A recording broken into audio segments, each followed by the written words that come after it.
to get more information. All right, thanks, Renee. Hey, one of the biggest points of contention in any relationship is money. Couples argue about how much of it there is, as well as how and where to spend it. Sound familiar? Yeah. Here to give us some advice that can save some serious headaches and heartaches is Elizabeth Dang Samuel. Thank you so much for being here, Elizabeth. Always good to see you. Oh, it's a pleasure to see you too, Greg. All right, so, you hear this time and time again, couples arguing, my wife spends too much, or my husband, spends it on frivolous things. I mean, I'm sure you get that weekly from clients that you see. Absolutely. Sometimes when I meet my clients, that's the only time they talk about their worries and their concerns and their expectations around money. So I would say the first most important thing is communicating about the money. Whose roles, discuss the roles and expectations. Who does the household expenses? Is it the wife does the grocery shopping? Does the husband do grocery shopping? And then also discuss what you spend on an individual basis. So you're saying communication, because I was going to ask you, what is the best way to deal with community money in a marriage or, a long-term relationship? Well, I think the easiest way is that you have to have a plan and then commit to it. And you have to also be very flexible. What I tell clients to do is to actually open up one hub account, and this is for the household expenses. Is it the grocery shopping, gasoline for the cars, children expenses, and itemize what's in the household account. So have, a bill pay account for specific bills and determine, all right, who's going to pay that, how much, if it's going to be split up. Right.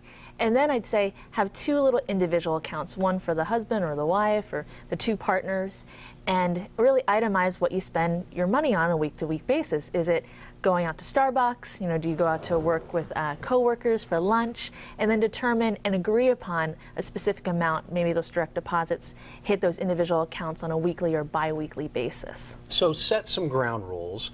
And, and it helps with the accounts, because if you have those recurring expenses for bills, all right, you're going to take care of that, I'll take care of this, and then it lessens any potential for, communication disasters. Right. And then don't forget to also set up a systematic savings. So what I like to do from the hub account is to set up an automatic savings that goes out monthly, whether it's an account for traveling expenses on an annual basis, or your retirement accounts, or any other saving accounts that the family's saving for.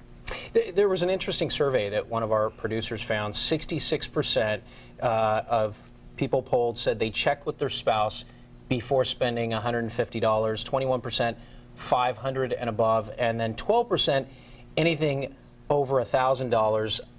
What do you make of this?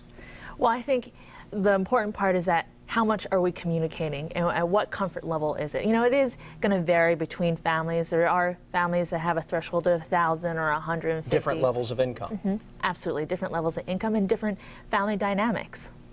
Gotcha. So it really depends on the income level, and the bottom line, it helps to have someone like you, if you get a third party involved who can maybe sort things out and give some sound financial advice. Yeah, to put down something systematic, that's automated and flexible, so it can change with your family dynamics. Right. So communicating, setting those ground rules, and having those separate bank accounts, really helps lessen any chance of arguments. Absolutely.